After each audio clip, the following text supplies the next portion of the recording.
जहिलेसम्म संसारमा रहन्छन् घाम जुन तारा तिम्रै प्रियसी म सदा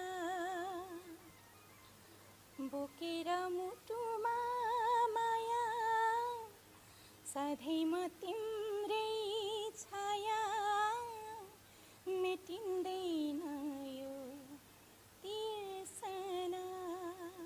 छोटो गरेर थ्याङ्क यू।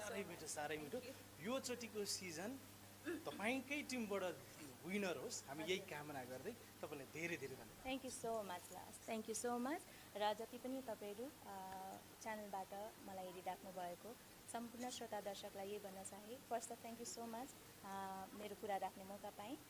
र अर्को कुरा भने चाहिँ नेपाली गीत सङ्गीत र नेपाली कलाकारलाई माया गरिदिनु होला। Voice kids season 4